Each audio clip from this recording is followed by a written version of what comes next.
নমস্কার, শুভ সকাল। কেমন আছেন?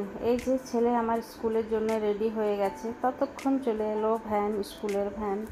আবার ছেলেকে আমি স্কুলের ভ্যানে বসিয়ে দিলাম। ছেলে স্কুলে যাবার পর আমি একটু চা বানালাম। আসলে চাটা আমি এখন একা একাই খাবো, কারণ বর আর মেয়ে আমার ঘুমোচ্ছে। ঘুম থেকে তো আমি 4:30টার সময় উঠে গেছিলাম। উঠে যাওয়ার পর ছেলের টিফিন বানালাম, ছেলেকে ওঠালাম, ওকে ফ্রেশ করলাম।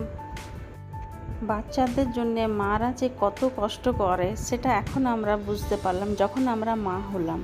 এখন তো অনেক কিছু পরিবর্তন হয়ে গেছে, কিন্তু ভাবুন তো যখন আমরা ছোট ছিলাম আমাদের মারা কত কষ্ট করেছিল। জানেন তো, সেই জন্য মা কখনো কখনো বলে, দেখ একটা বাচ্চা মানুষ করতে কত কঠিন। আর এই দেখুন কুমড়া গাছের ফুলটা কি সুন্দর দেখাচ্ছে। আর এখানে একটা ঝিঙ্গা ফুলও হয়েছে, দেখুন কি সুন্দর দেখাচ্ছে ফুলটা। এদিকে বড় ঘুম থেকে উঠে গেছে, কিন্তু আমি কিছু কাপড়গুলো ভেজা ছিল সেগুলো একটু রোদে দিয়ে দিলাম। তারপর যতক্ষণ বর ব্রাশ করছে ততক্ষণ আমি কাপড়গুলো রোদে দিয়ে দিই। এদিকে বরের সঙ্গে একটু চা খেতে খেতে সারাদিনের গল্প হচ্ছে। বড় অফিস যাবে, এজন্য বরের জন্য জলখাবার বানাতে হবে। এই সময়টা এত কাজ হয়ে যায় না, কিন্তু কি করব, কাজ তো কাজেই না, কাজ তো করতেই হবে। আবার আজকে আমাকে যেতে হবে ডাক্তারের কাছে।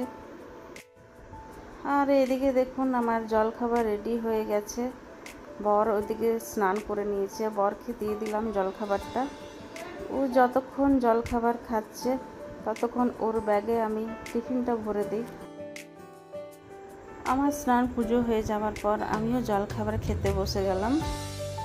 আর এই যে আপনাদেরকে বলেছিলাম না ডাক্তারের কাছে যাব, তো এখানে আমি ডাক্তারের কাছে এসেছি। ডাক্তারকে দেখাবার পর আমি এবারে বাড়ি ফিরব। আর এখানে আমি ভিডিওটা শেষ করি। আপনাদের এই ভিডিওটা কেমন লাগলো কমেন্টে জানাবেন। আপনারা সবাই ভালো থাকবেন, সুস্থ থাকবেন।